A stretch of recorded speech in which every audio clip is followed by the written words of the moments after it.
You never know what you're going to see, but you can always bank on one of the NFL's most dedicated fan bases and one of its wildest tailgates. And for one family, we've seen it all year long with these guys. The Buffalo Bills do not play normal football games, and that rang true once again here in Jacksonville at Everbank Stadium. The Bills and Jags going blow for blow in the fourth quarter, but it's Buffalo who delivers the knockout punch.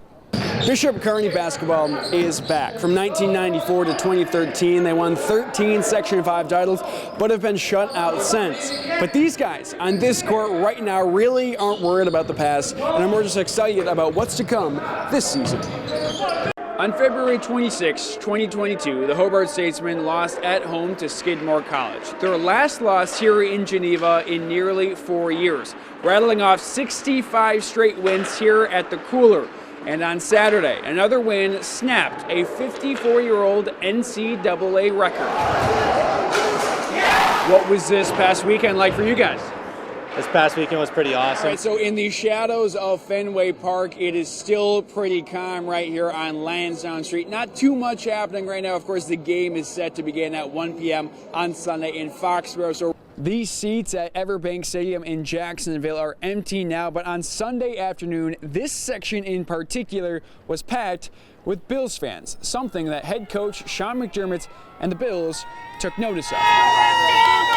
With the University of Wyoming, Josh Allen's alma mater, just 130 miles away from this place, Mile High Stadium in Denver, we had a bit of a cowboy takeover here in Colorado. I read that you blocked 4 field goals in one season in college. Six? And they were punts. Fullbacks matter. That's it. Tell a friend. Tell a friend and tell a friend. Reggie Gilliam, as self-aware as it gets. Our latest Scholar Athlete of the Week feature is a tale of two twins, Pittsford's Pollard brothers, David and Adam, born just 6 minutes apart, but actually their skill sets on the ice couldn't be more different. Bills owner Terry Pegula does not speak to media often, but on Wednesday, he and general manager Brandon Beane held a 53-minute-long press conference and opened it up by saying the decision to fire Sean McDermott was Pegula's and Pegula's own. That annual Frederick Douglass HBCU Football Classic right here in Rochester, New York, and as you can probably start to hear and definitely see, this thing leans a lot more than just to those on the gridiron. Season where he hopes to continue to grow his game and continue being a leader. It might be a little bit different of a game of basketball than you're used to, and it's certainly a lot harder. And 12 years later, it's clear that this bet has paid off.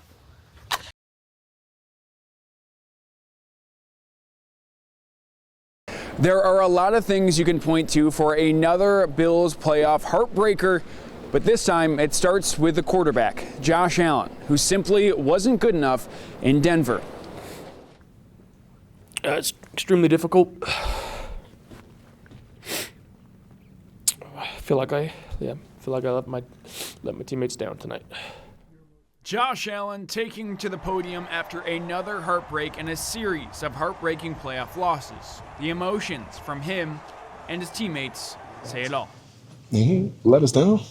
I look back and I'm like, man, what can I have done to be able to alleviate some of that pressure? You know, we wouldn't have a shot in hell to win a football game without him there. So, yeah, I love the guy. And yes, it's fair to say the Bills wouldn't be here without their guy. But on Saturday in Denver, Allen turned the ball over 4 times. Fumbled twice, threw 2 picks. When you shoot yourself in the foot like that, you don't deserve to win football games. Which is maybe the biggest difference between this loss and all the other heartbreakers before it. I hate how it ended, and it's going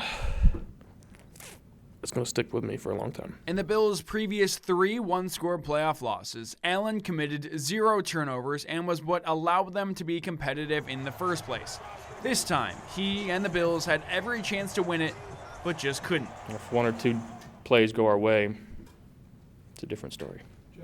So as the 8th season in Allen's career comes to a close, he and the Bills will pack their bags back to Buffalo, still ringless.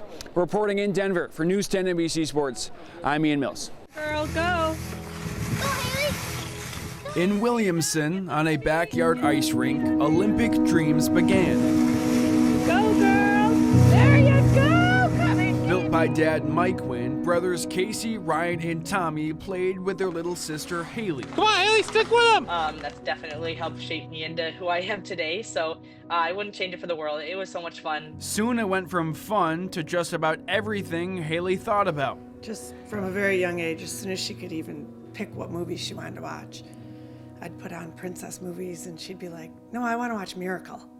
And that was her favorite movie. And by the 3rd grade, Haley Wynn was calling her shot. Yeah, we got asked our dream job, and I said hockey Olympian. And it didn't take long to realize she'd be right. Watching her make the plays that she does, it's stuff that I probably couldn't do in college. Haley went on to Bishop Kearney, where she was a member of the U18 national team, attended Clarkson University for 4 years before becoming the 2nd overall pick in the Professional Women's Hockey League. Obviously, this is everyone's dream to play in this league, and so it shouldn't be too much of a surprise that Wynn then got named to the Olympic roster. But that didn't make it any less special. What was the conversation like amongst the family? She actually FaceTimed the whole family. Being able to kind of call my parents and call my brothers after, there was some tears of joy. And there were tears.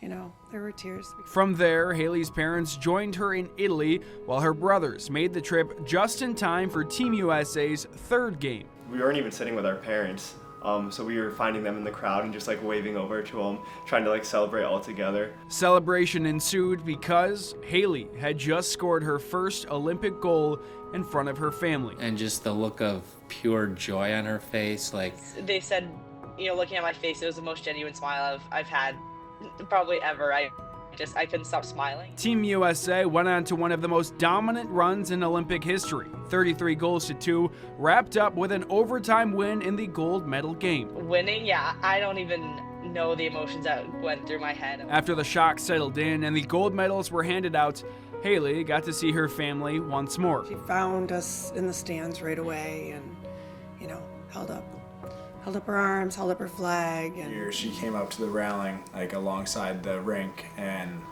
I think that's when it all kind of hit me. A journey that started in Williamson and has taken the Wins, Mike, Janet, Casey, Ryan, and Tommy all over the world, watching Haley's ascent to one of the best in the sport. This has been my dream for so long that it began to be a part of my brother's dream and my parents' dream for me, because that's just the kind of people they are, and they're so supportive. So not only was I accomplishing my dream, but I think theirs as well, and it was just so special to have them over there, and yeah, to see them after a game like that, it was incredible. Reporting for News 10 NBC, I'm Ian Mills.